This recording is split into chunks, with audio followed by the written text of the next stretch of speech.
Have you noticed the same on the kayak side, Adam? Yeah, definitely. There's always little things that go on, and we've got to wonder if they're translating into differences on the water in terms of our speeds. The paddles haven't changed too much, to be honest, on the kayak side. There's definitely new shapes out there, or at least old shapes revisited.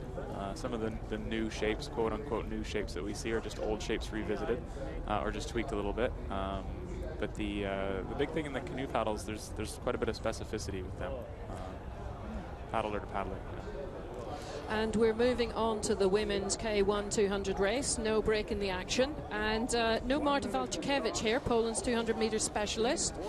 She was the world silver medalist last week, but there's plenty of other exciting stuff in here. And, well, you have to look at Natasha Jonic back in the boat again after a year out. And if we just quickly go through a lineup, in 1 is Bridget Hartley from RSA, 2 is Carrie Johnston from USA, 3 Teresa Portela from Spain, 4 Jenny Mikkonen from Finland, 5 is indeed Natasha Jonic from Hungary, 6 Sabine Volz from Germany, 7 Alana Nicholls from Australia, 8 Lisa Carrington from New Zealand, and 9 Anne Rikala from Finland. Yeah, very, very classy K1 200-meter final with the likes of Natasha Jonic, Lisa Carrington, Alana Nicholls, Jenny Mikkonen. These are very, very fast girls. We got Sabine Volz, younger German, in lane 6, and they're off. Let's see what Jonic can deliver today. They'll know that she's the benchmark they have to aim for, but that's what winners are for. They're for aiming at. And she is indeed looking quite strong in the middle of the field there in lane 5, but outside her, Jenny Mikkonen from Finland in 4 has had a good start. 3, Teresa Portela from Spain is also in the mix.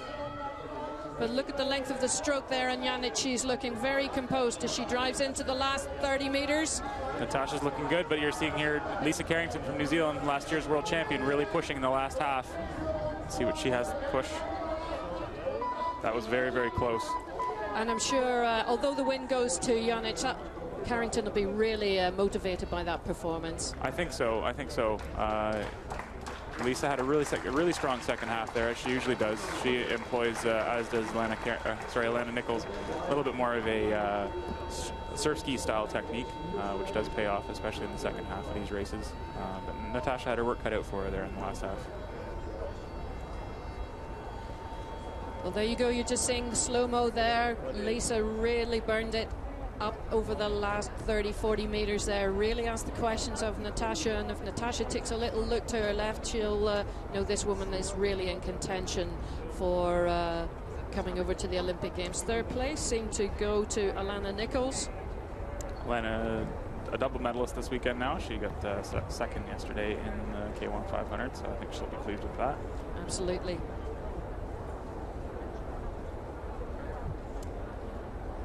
Again, great rotation from Jonic. Look how much rotation she gets. Really strong lower body, you can see with her technique. It's something that I look for in a great kayaker, is the ability to not just use the legs or make it look like you're using the legs, but actually engage them and have them drive the stroke.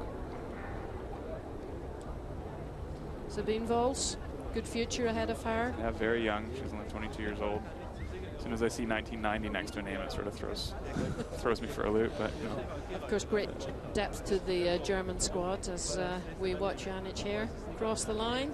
Little look there to her left-hand side. I think she's a little bit surprised there. I think she was a little bit surprised. She didn't know that Lisa was that close. So welcome back, world, she's just saying. Natasha out, of course, last year, having a child. So congratulations to Natasha and her husband on her first child. Little girl. Yeah. Spent a lot of the winter down in Portugal there. I took my first training trip to Portugal. I've been a couple of times for other reasons, but my first actual training trip to Portugal, and I have to say that training site, Elo training site in Aguilera, is quite world class. The paddling there is really, really nice. It's great. What sort of facilities have they got there, Adam? Oh, it's like a resort, and it's fun.